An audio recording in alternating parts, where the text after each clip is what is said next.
What's good in the hood, YouTube? This is Crazy Samurai 71 here, bringing you another video. Today's video will be a overview of what so far has happened in Kamen Rider Drive since now.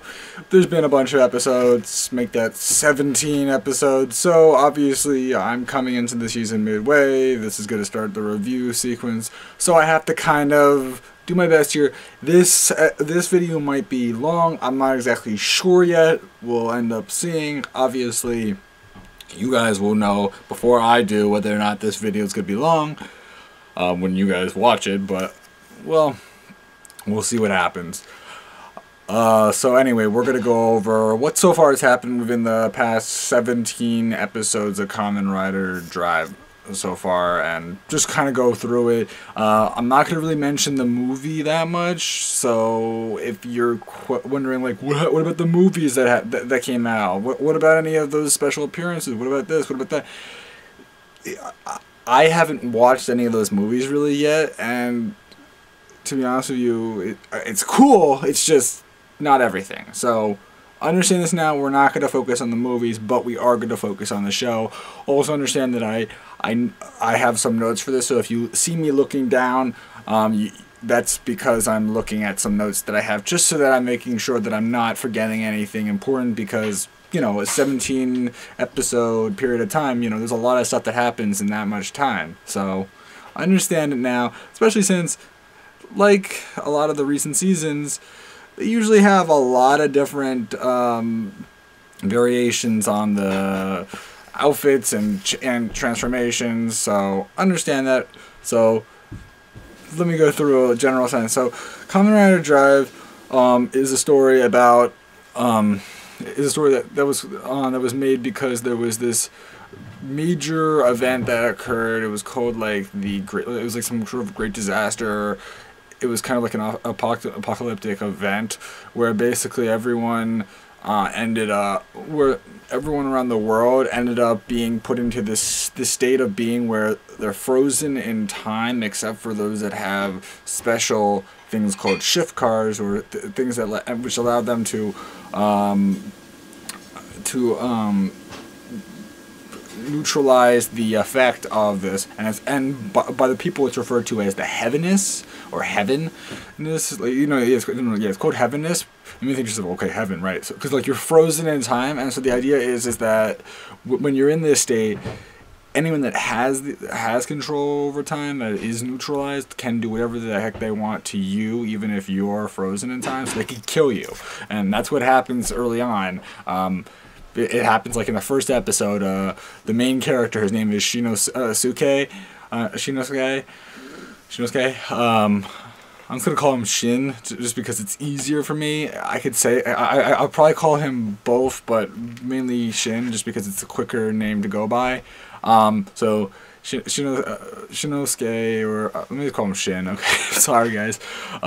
Shin ends up having his partner in crime, because the thing is that the main character is a police officer like character. It's more like a detective agency, more of like a detective agency kind of thing. And what happens is that his friend ends up dying because he ends up being killed by by some of the major villains for the season, which are known as the Roid Mutes.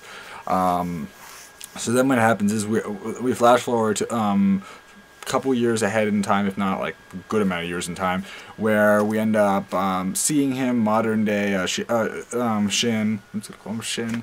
I don't know why I still am arguing this, but yeah, Shin. And what happens is that we find out that he was this higher level employee at this police division crime agency, but he was demoted to the Tokyo Special Institution Unit, which is the special unit that's focused on the heaviness and making sure that everything's in check in that regard, so that there aren't any major disturbances in time flow in that regard. So it has that time element to it, obviously, you can tell. So what happens is that we're introduced to a few characters right off the bat. Some of these characters will become important all the way through. Certain characters won't. One of the major characters other than Shin that were introduced to very early on is Kiriko. Kiriko is like the main female. Is like the main female for the season. So if you're wondering who's the female, it's her. She's a very cool character. The way that she starts off is being very, very serious, very by the book, has to get everything done a certain way. Never really smiles, and the thing is that Shin tries constantly to get her attention and tries to get her to smile, and you always feel that they could have something going for them, and there's jokes that end up happening later on with certain characters where certain characters try to, you know, wink at them, kind of give them that, oh, are you guys going at her? Like it's kind of obvious that, like, there's that constant theme of, like, between Shin and Kiriko where, like, they kind of seem like they could go out, and it would be kind of cool, but it hasn't happened yet per se. I mean, there's been hints, but nothing serious yet. So anyway, we're introduced to her. There's a bunch of other stuff that happens. Eventually, we find out that Kiriko knows about. What am I saying? What ends up happening is that there's this car that that Shin finds, which which rescues him from an attack that ends up happening, I believe it was. And this car, when he gets in there, he tries to buckle up, I believe it was, and it like forcibly buckles him in. It creates this like permanent buckle. He's like, what? And it's not like a permanent buckle, but it's like this, you know, it changes shape, it looks permanent, and then you see this thing in the near like the dashboard or whatever, not the dashboard, like where like the radio and all that is, which is our belt, which is our changer, in other words known as our drive belt. And our drive belt has a voice, so it's not just like, okay, our drive belt. Like in most seasons where they have like the belt system, it's just the belt. It's not like it can talk. It's not like it has anything other than just, okay, I'm gonna do this for you. I'm gonna do this for you. No. This belt has a voice. Not to mention the other thing is that this belt wasn't necessarily always a belt. Yes, keep that in mind. I will get to that soon enough. In fact, this belt has a name. His name is Krim. So we'll get into that soon enough. But also, by the way, Shin calls him Mr. Belt. So does a couple other people. But usually Shin's the only one that really calls him Mr. Belt. But he was also referred to as Krim because that's his real name. So what ends up happening is when he obtains that, like when the belt like snaps onto him or whatever, that's when he ends up being chosen basically to become Kamen Rider Drive. So from there we get to find out a bunch about what is Kamen Rider Drive, like what makes him different from, say, Gaiam, say Wizard, say Forze, say you know, any of these seasons. What makes him different? Well, you know, his concept is all about, you know, the car, the vehicles, the driving. You get my point. So there's a lot of aspects in that regard that occur. The vehicle that he went into, that he obtained about, that's actually a vehicle itself. That's actually something that he can use as a weapon as well. Because the thing is that thing has so many weapons stocked up inside of it, and it's crazy. And not to mention the other thing is that we also find out that there are different bodies. Bodies, in other words, being that, so there's the basic red, you know, speed body, you know, there's a speed body, then there's the wild body, which comes a little bit later, then there's the technic body, which is the most recent, like, well, one of the more recent bodies, and then there's like a special body, which I'm not gonna get to yet. It's one that's been introduced within the past like 2 episodes of the show, and we'll get to that soon enough, one step at a time. So those are like the main bodies. Now, You may think to yourself, so he just has bodies, that's all he has this whole entire season? Nah, he also has these things that are called shift cars, and the shift cars are the way that he's able to access these bodies. The shift cars actually kind of remind me of, if you've watched the Sentai before, sorry, not the Sentai. If you watch like Sentai, like if you've watched Go-Onger, or you could even say Shinkenger, when they kind of act as though they're like living and they kind of just move around on their own. Yeah, it's kind of like that with the shift cars, like where they're able to just move around on their own. That's kind of the same kind of vibe I'm getting from it. If you've watched it, you'd understand exactly what I'm talking about. If you haven't watched Kamen Rider, yeah, definitely. I'll tell you this much: it's that similar vibe. It's not that the shift cars necessarily talk. It's not like Go-Onger in that sense. Believe me. In regard to moving, though, yes, it's that similar, but talking, no, the shift cars do not talk. They honk. They do all sorts of different things, and I'm gonna actually give you guys a laydown of probably the majority of the shift cars, because I have a list that I compiled together of basically all the shift cars that I could think of off the top of my all the shift cars I can think of. So let's go through them. So but I'm not gonna go through them all at once. I just want to say that right up front here. So when Shin gains the drive belt, he ends up having to fight a bunch of basic Roidmudes and the thing is that Roidmudes are like the overall group of villains, but the thing is that each Roidmude can be different. Like, they look very monstrous, and the thing is they have like a human form, which is like their disguise form. I would like to explain this before I even go into more about that.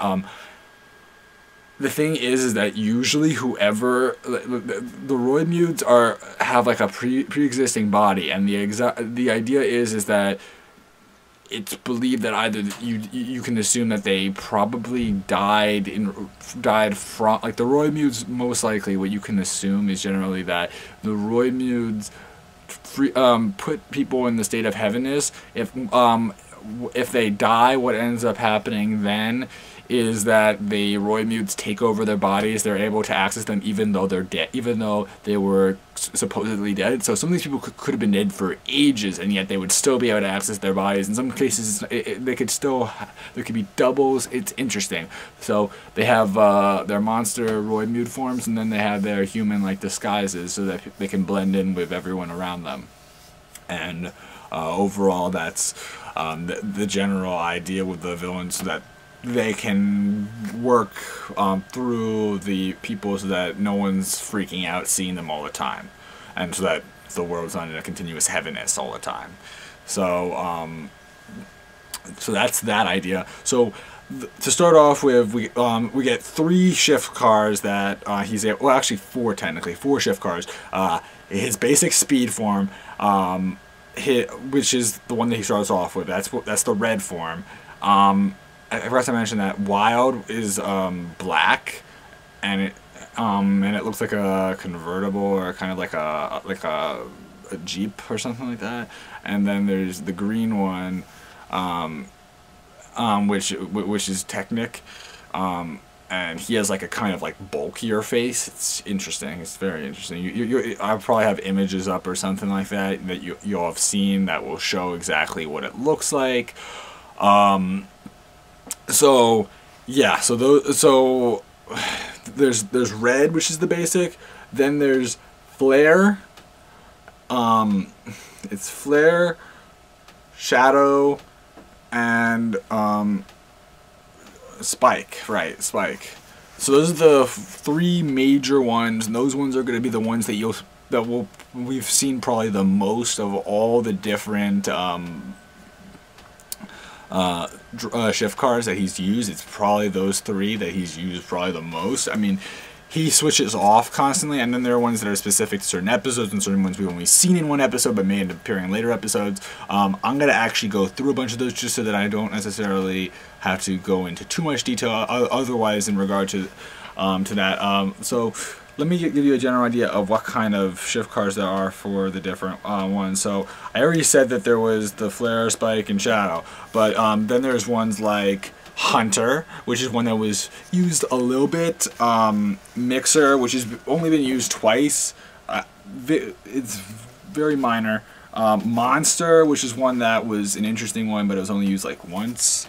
Vegas was one that was pretty big. It's always been pretty big. It's a unique one that you know, it's like a slot machine. Very cool. Cab, you get it. It's like a vehicle, like one. Dump, like a dump truck. And you get the other ones that I said before. Then there are ones that are specific to Wild and Technic. Now, and the thing is that some of the ones that are specific to these ones. Oh, I also forgot Mad Doctor for a speed, and I love Mad Doctor. Mad Doctor is just insane. Just the music that plays and everything. If you've watched it when the Mad Doctor happens, oh my god, it's hysterical. I'm trying to think now. So there's different ones that are specific. Like for example, for Wild they have, and some of these ones like are repeated. Like for example, Dump and Mixer and Mad Doctor. All three of those are Wild's basic ones. Like those are the ones you'll see if you're looking for what kind of drive. I mean, the shift cars you'll see for Wild. Those are the three that you're gonna really only see. At least so far, that's what we've seen. Now for Technic, he also has three. And by the way, I forgot to also mention that there's a fourth one, which is obviously their basic ones. So they have their own basic abilities. Now Technic also has Winter, Gravity, and Braver. Yeah. So those are the major ones that that exist for each of the Kamen Rider Drive forms. But the thing is that that's not all. There are much more. There's a lot more that occurs in the show. I'm just trying to think for a second here. So as I said before, there's lots of different lots of different Roy moves that end up appearing. There's a lot of mystery and crime and investigation that occurs in the show. As I've said before, Kiriko is the one that I may have mentioned this. Kiriko is the first person that really knows about Krim. And by the way, I forgot to say Krim Steinbelt. That's his last name. I was calling him Stein, just easier, or Mr. Belt. I don't know. You can call him anything, really. But anyway, he's an interesting character, Steinbelt. He's the one that apparently invented some of these things. As I said before, Trideron. The thing is that, so as I said before, there's Wild, there's Technic, and there's Speed, right? Well, Speed, there's the basic Trideron. Then there's Wild, which is the one that has like this black Jeep-like look, and then there's one which is the green one, which is Technic, and Technic has like a whole other look where he kind of like, he looks like a machine robot kind of form for the vehicle. So each of them are actually their own, so like not only do the bodies change, but also the vehicle like color and transformation and appearance and everything changes as well. So it's very, very expansive, very, very detailed in that regard, because there's so many things that occur in the show. There's several different weapons that are specific to certain ones, and I only talked about the shift cards. I mean, there are weapons specific to each of those also. Some of those, not all of those, but some of them, yes. And multiple for certain shift cards as well. Like for example, Speed has a ton. So one of the things I forgot to mention was that when it comes to using these, he ends up having to touch the dial that's on his belt, and when he touches the dial a certain number of times, it ends up doing a certain amount, like it ends up being a certain amount of power. So if he does it like once, it'll only do a bit of power, while if he does it like multiple times, the effect will increase, and so on and so forth. And like there's a maximum amount that he can do. Now to mention the major villains, and I haven't really talking about yet.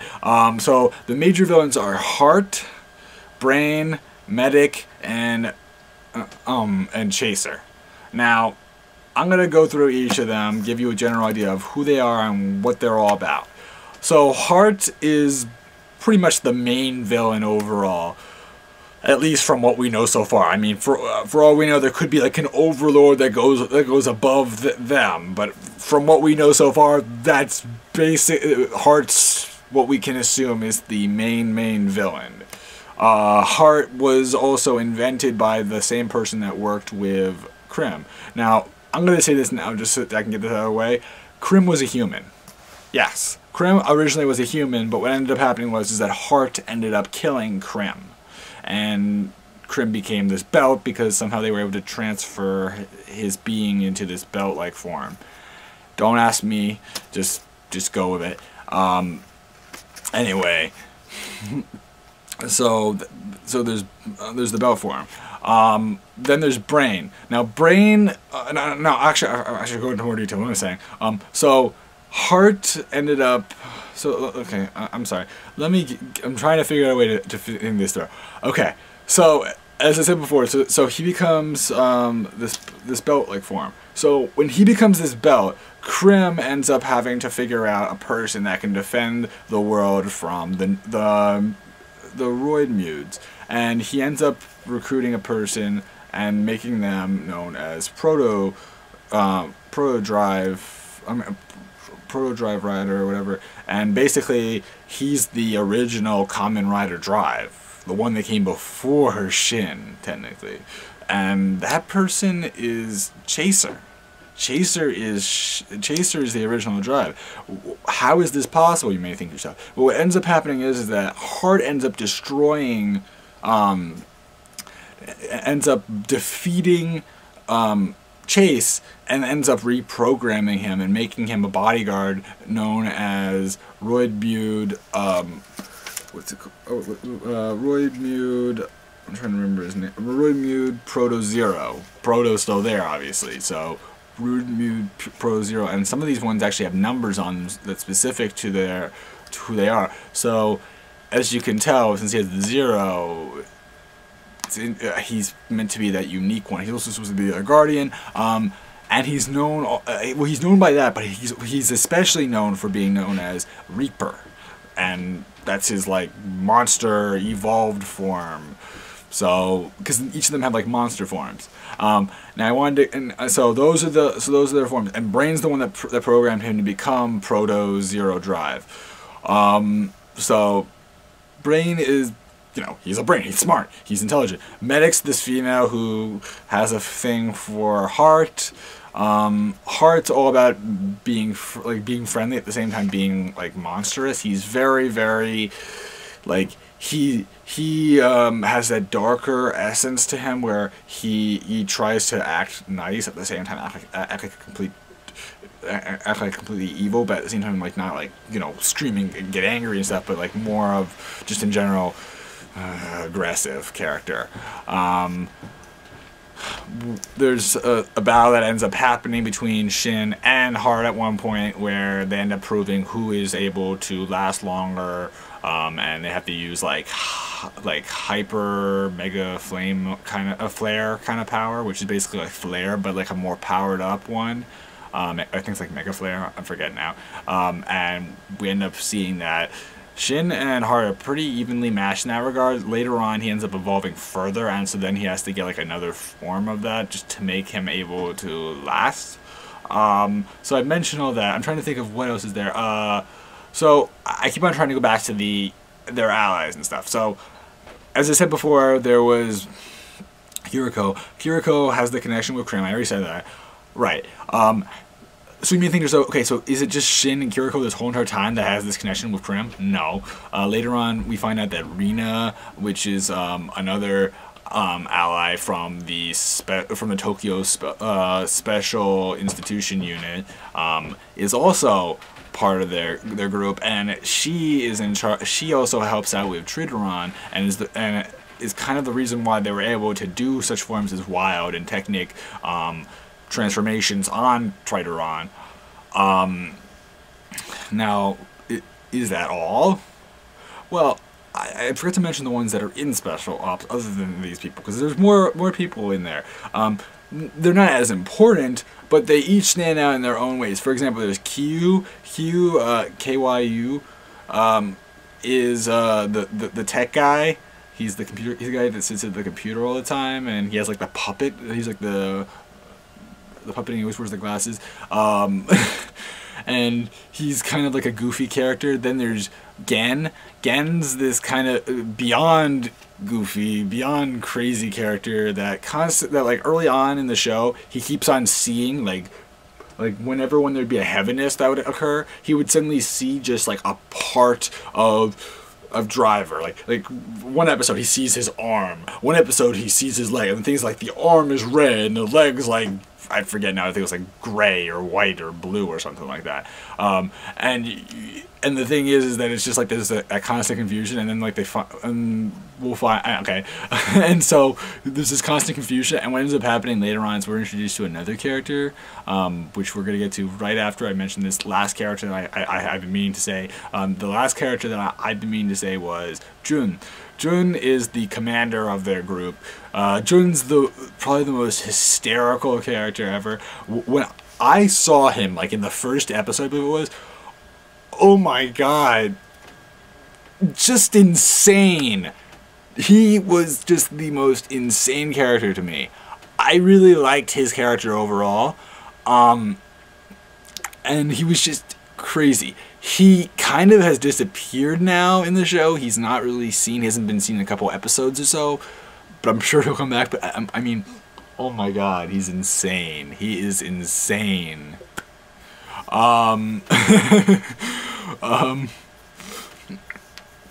So those are the major characters I've been meaning to say. So I've gone through a lot of the characters, but then there's one last character that I've been holding off this whole entire time. I keep on wanting to say who he is, but I haven't. But I've been holding it off just for this time. This character would be Go. Go is Kiriko's brother, who was away for a while, away from where they lived in Japan, and he came back to visit Kiriko and help her out.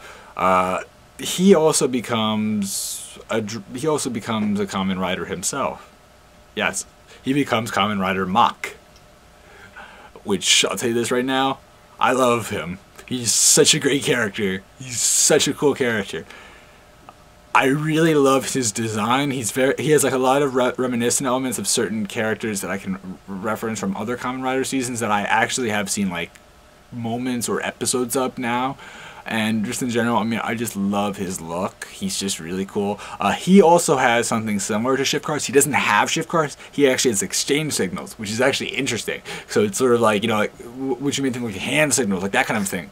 Yeah, it's similar to that. So what does he have? Well, I actually want to go through what they do, because I looked up their names, because the thing is that their names are not this, like, Drive's names are always in English, or have like English names, and they always say them in English, but when it comes to Go, they really say them only in like Japanese, so I really don't remember them all that well, so I kind of had to look these ones up specifically. So I'm going to go through them. So Go's signal exchanges are Magneral, which is the one where he has like the signal on his side, which kind of like points in a certain direction, and he shoots. It's a homing shot, so it like homes it on your target. So that's awesome. He then also and like that's really useful for obvious reasons. Then there's Kikaron, which is the demon portal, where like a demon forms, and like suddenly it starts off small, it gets bigger, and then music that plays there is just awesome. It's perfect. Then there's Tamarla. Tamarla is the shield that he has, like that special like force field like shield that goes all around him and defends him from like massive blows. And then he has Kaxaron, which is the attack where he is able to do like a scatter shot, which, like, you know, it shoots in like bursts, like crazy wild bursts. Very cool. So you can see all the reasons why each of these is very, very useful. I mean, my God, very, very, very, very, very useful. I'll tell you that much right now. And the thing is that let me describe Go to you. It's simply, okay. Go is a very, very much so I don't care character. Like, he's just whatever. He's all about just being him, being, you know, acting like himself. I wouldn't necessarily say he has an ego, but at the same time, he loves to get attention. Let me say that one. He loves to get attention. I wouldn't say he has an ego, but I would say that he definitely loves to get attention. And what he ends up doing is he ends up actually taking pictures of himself and pictures of himself as Kamen Rider Mach, and like just like selling them to people so that they can just have a picture of him. And as I mentioned before, again, you know how he saw like different parts of him. When he ended up giving one to Q and Gen, and when they saw the picture, Q's like, that doesn't look like anything like how you described Kamen Rider Drive, and it's like obviously because he had no idea, but it was just kind of funny, you know what I mean? So that happens. So I don't want to go through that much in regard to the different villains for each of the episodes, because the thing is that now since it's 17 episodes in, if I went through each of the villains, it would be much longer than it already is right now. It's already pretty long, and just in general, they each are interesting, but there's nothing much to say other than what I've already said about the major villains. You know, Mach does end up battling Heart with Drive. Now I'm going to mention to you one thing that I had held off on for this whole time as well. So as I said, there's Go and there's now there's Mach and there's Drive. Both are the riders for the season. Well, not only is that true, but they also have special shift car / exchange signal kind of thing that's specific to them. What does that mean? What that means is that they actually have a special one where they can combine together. Now you may think, so does that mean that they're just combining like just as is? No, there's actually two different combinations. There's like the dead heat one, which is where Mach goes into Drive. No, Mach goes into into Drive, and then there's the one where Drive goes into Mach. Mach goes into Drive is the one that appeared in the 16th episode, and Drive goes into Mach appeared in the most recent episode. So, as you can tell, these are very, very, very much so recent concepts that have only just been shown. Personally, I think this much. I like Mach going into Drive more than I like Drive going into Mach, but they're both very cool for Dead Heat. I like the general concept there. I like the combination effect. I like the attacks that they're able to execute in that form.